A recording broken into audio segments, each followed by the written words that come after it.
Hello my dear students, ಹೇಗಿದ್ದಾರೆ ಎಲ್ಲರೂ? Welcome to Pallavi tutorials. ಮಕ್ಕಳ ಈ ಒಂದು ವಿಡಿಯೋದಲ್ಲಿ ಪ್ರಥಮ PUC ಕನ್ನಡ ವಿಷಯಕ್ಕೆ ಸಂಬಂಧಪಟ್ಟಾಗೆ 2025, 2024, 23ನೇ ಸಾಲಿನಲ್ಲಿ ವಾರ್ಷಿಕ ಪರೀಕ್ಷೆ ಹಾಗೂ ಮಾದರಿ ಪ್ರಶ್ನೆ ಪತ್ರಿಕೆಯಲ್ಲಿ ಕೇಳಿರುವಂತಹ 2 ಅಂಕದ ಬಹುಮುಖ್ಯ ಪ್ರಶ್ನೆಗಳು ಯಾವುದು, ಅದಕ್ಕೆ ಉತ್ತರಗಳೇನು ಅನ್ನೋದನ್ನು ಹೇಳ್ತಾ ಇದ್ದೀನಿ. ವಿಡಿಯೋನ ಎಂಡ್ವರೆಗೂ ವಾಚ್ ಮಾಡಿ ಮಕ್ಕಳೇ. ನಿಮ್ಮ 2025, 26ನೇ ಸಾಲಿನ ವಾರ್ಷಿಕ ಪರೀಕ್ಷೆಗೆ ಸಂಬಂಧಪಟ್ಟಾಗೆ ಕನ್ನಡ ವಿಷಯದ ಇದು 5ನೇ ವಿಡಿಯೋ ಆಗಿರುತ್ತೆ.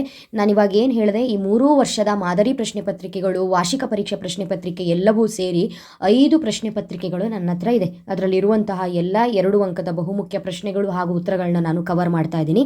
ಅದೇ ರೀತಿಯಾಗಿ ಈ 5 ಪ್ರಶ್ನೆಗಳಲ್ಲಿದ್ದಂತಹ ಬಹು ಆಯ್ಕೆ ಪ್ರಶ್ನೆಗಳನ್ನು ವಿಡಿಯೋ 1ರಲ್ಲಿ ಹೇಳಿದ್ದೀನಿ, ಬಿಟ್ಟ ಸ್ಥಳವನ್ನು ವಿಡಿಯೋ 2ರಲ್ಲಿ ಕೊಟ್ಟಿದ್ದೀನಿ, ಹೊಂದಿಸಿ ಬರೆಯಿರಿಯನ್ನು ವಿಡಿಯೋ 3ರಲ್ಲಿ ಕೊಟ್ಟಿದ್ದೀನಿ, ಪದ್ಯ ಭಾಗಕ್ಕೆ ಸಂಬಂಧಪಟ್ಟಾಗೆ 2 ಅಂಕದ ಬಹುಮುಖ್ಯ ಪ್ರಶ್ನೆಗಳನ್ನು ವಿಡಿಯೋ 4ರಲ್ಲಿ ಕೊಟ್ಟಿದ್ದೀನಿ. ಪದ್ಯ ಭಾಗಕ್ಕೆ ಸಂಬಂಧಪಟ್ಟಿದ್ದು ಎಲ್ಲ ಪೇಪರಲ್ಲಿ ಇರುವಂಥ ಪ್ರಶ್ನೆಗಳು ಹಾಗೂ ಸಾಕಷ್ಟು ಪ್ರಶ್ನೆಗಳು ರಿಪೀಟ್ ಆಗಿದೆ, ಅದು ಯಾವುದು ಅನ್ನೋದನ್ನು ಹೇಳಿದ್ದೀನಿ. ನೀವು 4th ವಿಡಿಯೋನ ವಾಚ್ ಮಾಡಬೇಕು. ನೆಕ್ಸ್ಟು ಇದು 5th ವಿಡಿಯೋ, 5ನೇ ವಿಡಿಯೋ ಆಗಿರುತ್ತೆ.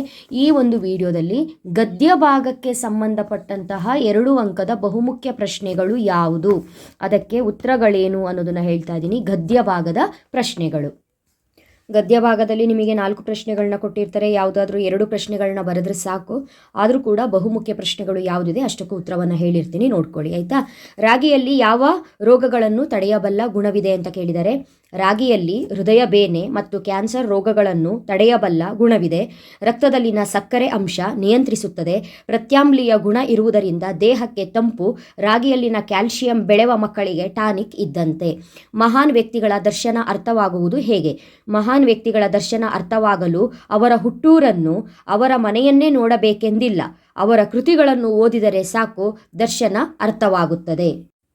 ಮುಂದಿನ ಪ್ರಶ್ನೆ, ರಂಗರಾವ್ ತಮ್ಮ ಉಯಿಲಿನಲ್ಲಿ ಏನು ಬರೆದಿದ್ದರು? ಅಸ್ಪೃಶ್ಯ ಜನಾಂಗದಲ್ಲೇ ಅತಿಯಾಗಿ ಹಿಂದುಳಿದವರೆನಿಸಿದ ಜಾಡಮಾಲಿಗಳು ನನ್ನ ಪಾರ್ಥಿವ ಶರೀರಕ್ಕೆ ಶವ ಸಂಸ್ಕಾರ ಮಾಡಬೇಕು, ಆಗ ಮಾತ್ರ ನನಗೆ ಚಿರಶಾಂತಿ ದೊರೆಯುವುದು ಎಂದು ರಂಗರಾವ್ ತಮ್ಮ ಉಯಿಲಿನಲ್ಲಿ ಬರೆದಿದ್ದರು. ನೆಕ್ಸ್ಟು ಗದ್ಯ ಭಾಗಕ್ಕೆ ಸಂಬಂಧಪಟ್ಟ ಕೊನೆ ಪ್ರಶ್ನೆ ಈ ಪೇಪರಲ್ಲಿ. ಕೃಷಿ ಜಮೀನನ್ನು ಯಾರು ಖರೀದಿಸುವಂತಿಲ್ಲ. ಕರ್ನಾಟಕ ರಾಜ್ಯ ಭೂ ಸುಧಾರಣಾ ಕಾಯ್ದೆಯ ಪ್ರಕಾರ ರೈತ ಅಥವಾ ರೈತ ಕೂಲಿಕಾರರಲ್ಲದವರು ಕೃಷಿ ಜಮೀನುಗಳನ್ನು ಖರೀದಿಸುವಂತಿಲ್ಲ. ನೆಕ್ಸ್ಟು ಇನ್ನೊಂದು ಪೇಪರಲ್ಲಿ ಇರುವಂತಹ 2 ಅಂಕದ ಪ್ರಶ್ನೆಗಳು ಗದ್ಯ ಭಾಗಕ್ಕೆ ಸಂಬಂಧಪಟ್ಟಾಗೆ. ನಮ್ಮ ಯಾವ ಜಿಲ್ಲೆಗಳು ರಾಗಿಯ ಕಣಜಗಳಾಗಿವೆ? ಮಂಡ್ಯ, ಮೈಸೂರು, ತುಮಕೂರು, ಕೋಲಾರ ಜಿಲ್ಲೆಗಳು ರಾಗಿಯ ಕಣಜಗಳಾಗಿವೆ. ಗೌತಮನ ಮನೋಲೋಕವನ್ನು ನಿರಂತರವಾಗಿ ದಹಿಸಿದ ಪ್ರಶ್ನೆಗಳು ಯಾವುವು? ಬದುಕು ಎಂದರೇನು? ಅದರ ಉದ್ದೇಶವೇನು? ರೋಗ, ಮುಪ್ಪು, ಮರಣಗಳನ್ನು ಗೆಲ್ಲುವುದು ಸಾಧ್ಯವೇ? ಮನುಷ್ಯನ ಸಂಕಟಗಳ ಮೂಲ ಯಾವುದು? ಇವೇ ಮುಂತಾದ ಪ್ರಶ್ನೆಗಳು ಗೌತಮನ ಮನೋಲೋಕವನ್ನು ನಿರಂತರವಾಗಿ ದಹಿಸುತ್ತಿದ್ದವು. ರಂಗರಾವ್ ಸಮಾಧಿಯ ಮೇಲೆ ಬರೆದ ಹೇಳಿಕೆ ಯಾವುದು? ರಂಗರಾವ್ ಸಮಾಧಿಯ ಮೇಲೆ ಬರೆದ ಹೇಳಿಕೆ ಯಾವುದೆಂದರೆ, ನನ್ನ ಶಾಲೆಯಲ್ಲಿ ಕಲಿತ ದಲಿತ ಜನಾಂಗದ ಮಕ್ಕಳು ವಿದ್ಯಾವಂತರಾಗಿ ದೊಡ್ಡವರಾಗಿ ಸರ್ಕಾರಿ ನೌಕರಿಗೆ ಸೇರಿ ನಮ್ಮೂರ ರಸ್ತೆಗಳಲ್ಲಿ ಕಾರಿನಲ್ಲಿ ಓಡಾಡಬೇಕು. ಆಗ ರಸ್ತೆಯಲ್ಲಿ ಏಳುವ ಧೂಳು ನನ್ನ ತಲೆಗೆ ತಾಗಬೇಕು. ಆಗ ನನ್ನ ಜನ್ಮ ಸಾರ್ಥಕವಾಗುತ್ತದೆ. ಲೇಖಕರು ಸಿಪಾಯಿ ದಂಗೆಯನ್ನು ಏನೆಂದು ಕರೆದಿದ್ದಾರೆ? ಲೇಖಕರು ಸಿಪಾಯಿ ದಂಗೆಯನ್ನು ರೈತ ದಂಗೆ ಎಂದು ಕರೆದಿದ್ದಾರೆ. ಏಕೆಂದರೆ ಈ ದಂಗೆ ಸ್ಫೋಟಗೊಳ್ಳುವುದಕ್ಕೆ ಕ್ರಾಂತಿಕಾರಕ ವಾತಾವರಣವನ್ನು ರೈತರು ತಮ್ಮ ಚಳುವಳಿಗಳ ಮೂಲಕ ಸೃಷ್ಟಿ ಮಾಡಿದ್ದರು. ಇನ್ನೊಂದು ಪೇಪರಲ್ಲಿ ಇರುವಂತಹ 2 ಅಂಕದ ಬಹುಮುಖ್ಯ ಪ್ರಶ್ನೆಗಳು. ಮುದ್ದೆ ಮಾಡಲು ಬೇಕಾದ ಕೌಶಲ್ಯವೇನು? ಕುದಿಯುವ ನೀರಿಗೆ ರಾಗಿಯ ಹಿಟ್ಟು ಬೆರೆಸಿ ಹದವಾಗಿ ಕುದಿಸಿ ಪಾಕಕ್ಕೆ ಬಂದ ಮಿಶ್ರಣವನ್ನು ಉಂಡೆಗಟ್ಟಬೇಕು. ಗಂಟಾಗದಂತೆ ಪೆಡುಸಾಗದಂತೆ ಪಳಗಿದ ಕೈಗಳಿಂದ ಮುದ್ದೆ ಮಾಡಬೇಕು. ಹಬೆಯಾಡುವ ಮುದ್ದೆಯನ್ನು ಕೈ ಒದ್ದೆ ಮಾಡಿಕೊಂಡು ಉಂಡೆಗಟ್ಟುವುದಕ್ಕೆ ಅನುಭವ ಬೆರೆತ ಕೌಶಲ್ಯವಿರಬೇಕು. ನೇಪಾಳದ ವೈಮಾನಿಕ ಸಾರಿಗೆ ವ್ಯವಸ್ಥೆ ಹೇಗಿದೆ? ನೇಪಾಳದಂತಹ ಪುಟ್ಟ ದೇಶದಲ್ಲಿ ಸುಮಾರು 30ಕ್ಕೂ ಹೆಚ್ಚು ವಿಮಾನ ಸಂಪರ್ಕಗಳಿವೆ. ವಿಮಾನ ದರ ಕೂಡ ಶ್ರೀಸಾಮಾನ್ಯನ ಕೈಗೆಟುಕುವಂಥದ್ದು. ವಿಮಾನಗಳು ಗಂಟೆಗೊಮ್ಮೆ ಟ್ಯಾಕ್ಸಿಗಳಂತೆ ಸಂಚರಿಸುತ್ತವೆ. DCM ಸಂಸ್ಥೆಗೆ ಯಾರು ಭೇಟಿ ನೀಡಿದ್ದರು? ರಂಗರಾವ್ ಸ್ಥಾಪಿಸಿದ DCM ಸಂಸ್ಥೆಗೆ ಅಮೆರಿಕಾದ ಖ್ಯಾತ ಉದ್ಯಮಿ Henry Ford, justice Wilbert, doctor Carnot ಮುಂತಾದ ವಿದೇಶಿಯರು, Rabindranath Tagore, Deenabandhu CS Andrews, doctor Annie Besant, Gopalakrishna Gokhale, GK Devdhar ಮುಂತಾದವರೆಲ್ಲ ಭೇಟಿ ನೀಡಿದ್ದರು. ರೈತ ಚಳುವಳಿಗಳು ಎಲ್ಲೆಲ್ಲಿ ನಡೆದವು? ರೈತ ಚಳುವಳಿಗಳು ಕರ್ನಾಟಕದ ಕಾಗೋಡು, ದಾಂಡೇಲಿ, ಹಳಿಯಾಳ, ನರಗುಂದ ಮತ್ತು ಶಿವಮೊಗ್ಗದಲ್ಲಿ ನಡೆದವು.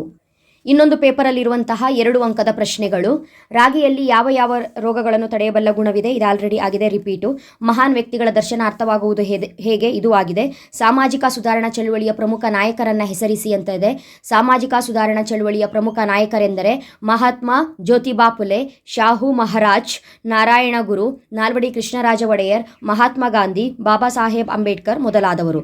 ರೈತರನ್ನು ಶೋಷಣೆ ಮಾಡಿದವರು ಯಾರು? ಸ್ವಾತಂತ್ರ್ಯ ನಂತರದ ಪರಿಸ್ಥಿತಿಯಲ್ಲಿ ಭಾರತದ ಹಳೆಯ ಜಮೀನ್ದಾರರು ಮತ್ತು ಬಂಡವಾಳಶಾಹಿ ಜಮೀನ್ದಾರರು ಈ ಇಬ್ಬರಿಂದಲೂ ರೈತರು ಶೋಷಣೆಗೆ ಒಳಗಾಗಬೇಕಾಯಿತು. ಇನ್ನೊಂದು ಪೇಪರಲ್ಲಿರುವಂತಹ ಗದ್ಯ ಭಾಗದ 2 ಅಂಕದ ಪ್ರಶ್ನೆಗಳು. ಲೇಖಕರ ಪ್ರಕಾರ ದುಡಿವ ಜನಕ್ಕೆ ಯಾವ ರೀತಿಯ ಮುದ್ದೆ ಇರಬೇಕು?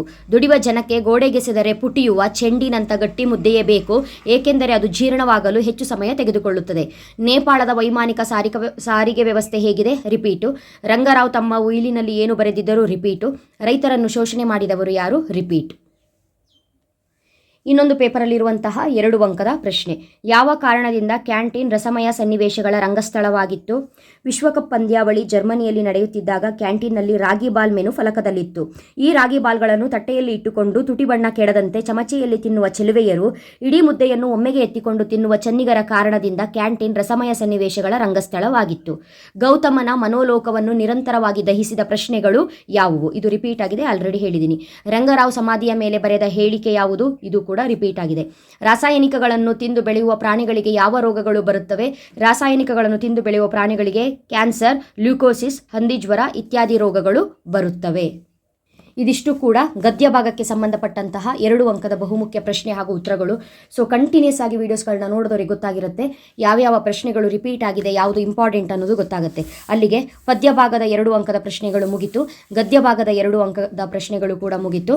ನೆಕ್ಸ್ಟು ನಿಮಗೆ ದೀರ್ಘ ಗದ್ಯಕ್ಕೆ ಸಂಬಂಧಪಟ್ಟ ಹಾಗೆ 2-3 ವಾಕ್ಯಗಳಲ್ಲಿ ಉತ್ತರಿಸಿ 2 ಅಂಕದ ಪ್ರಶ್ನೆಗಳು ಯಾವುದು ಇಂಪಾರ್ಟೆಂಟು, ಅಥವಾ ಇಷ್ಟೂ ಪೇಪರಲ್ಲಿ ಇಲ್ಲಿ ಬಂದಿರುವ ಯಾವುದಾದ್ರು ಪ್ರಶ್ನೆಗಳು ಸಾಕಷ್ಟು ಸಲ ರಿಪೀಟ್ ಆಗಿದೆಯಾ, ಇದೆಲ್ಲ ವಿಷಯ ಗೊತ್ತಾಗಬೇಕು ಅಂತ ಹೇಳಿದ್ರೆ ಮುಂದಿನ ವಿಡಿಯೋವರೆಗೂ ಕಾಯಬೇಕು. ಮುಂದಿನ ವಿಡಿಯೋ ಬಂದ ತಕ್ಷಣ ನಿಮಗೆ ನೋಟಿಫಿಕೇಶನ್ ಬರಬೇಕು ಅಂತ ಹೇಳಿದ್ರೆ ಜಸ್ಟ್ ಸಿಂಪಲ್ ನಮ್ಮ ಚಾನಲ್ ಪಲ್ಲವಿ ಟ್ಯುಟೋರಿಯಲ್ಸ್ನ ಸಬ್ಸ್ಕ್ರೈಬ್ ಮಾಡಿಕೊಂಡು ಆಲ್ ಬಟನ್ನ ಕ್ಲಿಕ್ ಮಾಡ್ಕೊಂಡ್ರಾಯ್ತು. ವಿಡಿಯೋ ಬಂದ ತಕ್ಷಣ ನೋಟಿಫಿಕೇಶನ್ ಬರುತ್ತೆ ಮಕ್ಕಳೇ. ಓಕೆನಾ? ಮುಂದಿನ ವಿಡಿಯೋದಲ್ಲಿ ಮತ್ತೆ ಸಿಗ್ತೀನಿ. ಅಲ್ಲಿವರೆಗೂ ಚೆನ್ನಾಗಿ ಓದ್ಕೊಳ್ಳಿ. Thank you. All the best.